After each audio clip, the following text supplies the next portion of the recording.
Hey guys, so this is the next in my series of Kellerman vlogs.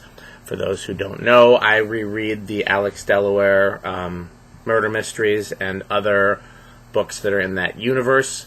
It's just my way of decompressing, something to do in my downtime that's, uses my brain without taxing it too much, and I feel like rereading familiar things is a way of dealing with anxiety. And these books are perfect for that. The characters are great. The imagery is great. The plots are kind of the weak point. They're interesting, but you don't have to think too hard because you're not supposed to figure it out until the protagonist does. And then even then, there's a lot of things that are kind of, Okay, so I am going through these books, and since I've reread them many times, I'm pointing out the things that I like and dislike and the things that I'm still wondering and still haven't figured out in hopes that other people that are familiar with the books will want to discuss them. And we have come to The Devil's Waltz. Let me pull up my notes. So, I often say this is not one of my favorites, and sometimes I skip it. And then when I don't skip it, and I actually read it, I realize that no, there's no reason to skip this one. I actually really like it. But I think I remember it as one that I don't like because the subject matter is kind of depressing. The decline of Western Peds is depressing. So overall, I think of it as a depressing book, but there's plenty about it that isn't depressing. So, just a little plot summary for those who may not have read the book. Again, if you haven't read it, these are really not videos for you, but, I'm not going to kick you out. You're welcome here. So, in this book, Alex is called back to the hospital, Western Peds, Western Pediatric, because I could be Peds. I never thought about that, saying it out loud. Western Peds sounds more like a sex toy. Okay. So he's called back to the hospital he used to work at because there is a patient who is a newborn daughter that is the granddaughter of, I think, the president or the chief executive of the hospital, who has a mystery illness, and her older brother passed from SIDS, sudden infant death disease. I don't know what SIDS, sudden infant death syndrome, I think is what it is. One of the chief pediatric physicians calls in Alex and says, "Hey, we need to know what's going on here. Like, can you use psychological voodoo and figure out if the mother's poisoning the baby?"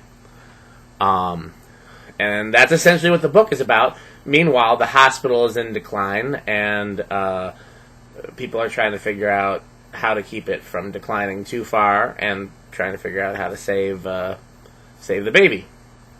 So that's a very short synopsis. I will say that by the end of the book, they figure out why the hospital is in decline and why the baby isn't well. Okay, so here's my notes. There's a plot point in the book early on that a lot of the departments were moved out of the hospital building and into trailers across the street, like construction trailers. And I made a note in my phone where I make notes as I'm reading to say something about the trailers. But by the time I actually typed out my notes, I couldn't remember what that note was. So, something about the trailers. Okay, so Milo is a newly minted PI in this book, Blue Investigations. But he actually started working as a PI in the last book to work for Melissa and her family. So he's not. So Alex acts surprised. "Oh, you're a private investigator now. That's so surprising." But it shouldn't be, because you were a PI in the last book. So that's a continuity error. Alex drinks Dr. Brown's CelRay soda, which I believe is celery flavored. And I remember getting it as a kid at Bagels Forever. And I've tried to get it recently, but I haven't found it.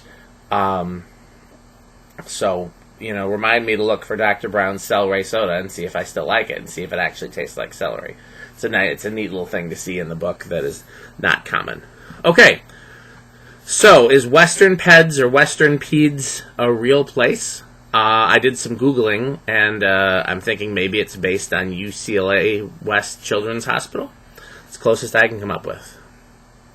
So in the book, Robin has a Toyota truck, and the engine gives out, and she buys a Chevy truck. And that just kind of amused me, because as someone who's owned a lot of foreign cars and a lot of American cars. The American cars are much more prone to engine problems, and Toyotas generally run forever.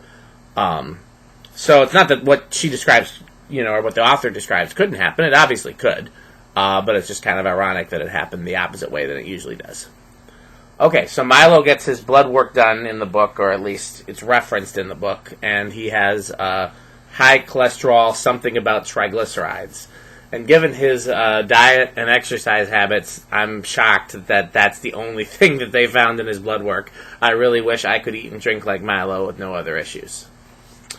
Okay, Kellerman mentions a black woman having hennaed hair again, which you guys hopefully know by now is a huge pet peeve of mine, because that doesn't mean anything in the world of black hair.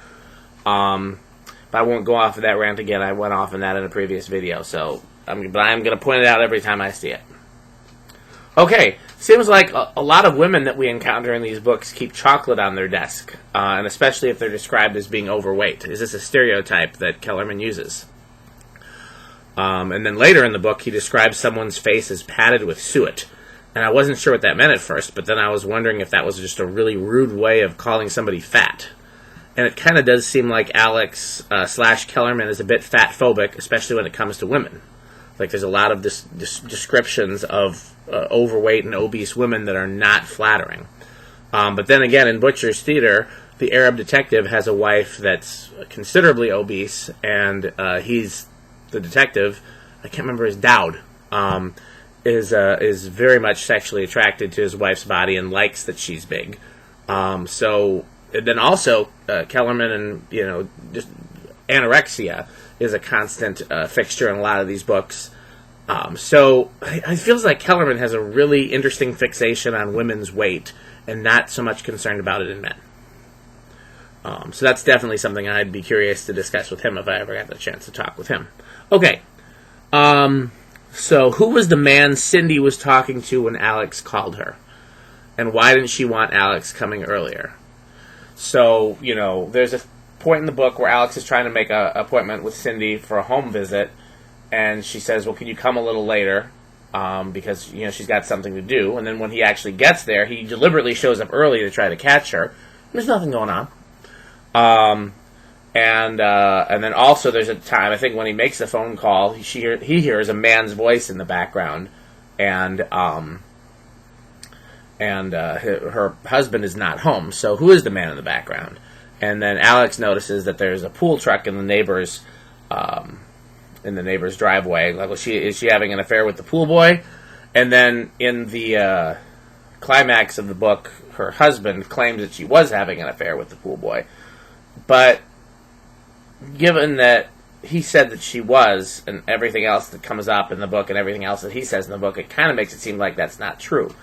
So if that is true, then that was a real thin plot device. And if it's not true, then who was she talking to? And was she having an affair with someone? And, so on and so forth. Why didn't she want Alex coming earlier? It was never really, like I said, the only way that was fleshed out is if we're supposed to assume that the inferences that she was having an affair are correct. But honestly, that doesn't really fit with everything else in the book. That everything else bad would be happening, and she would be So that was never resolved to my satisfaction. Okay, so this book is the beginning of a plot device I do not like, where a lot of questions are answered in a monologue or interrogation or something in a different font. I often skip these sections. I assume that anything that needs to be answered in that way I can do without. In this particular case, the culprit, the guilty party, whatever, is in a police interrogation, and we're given the transcript to read, which shows up in a different font. And I usually just skip over those because I'm like, it's always just explaining away all the little things, and like, here's a convenient excuse for that, and here's a convenient excuse for that, and I'm just going to tell you everything. And it's just like, it spoils the, it breaks the fourth wall too much for me. Why does the criminal always tell his lawyer to shut up?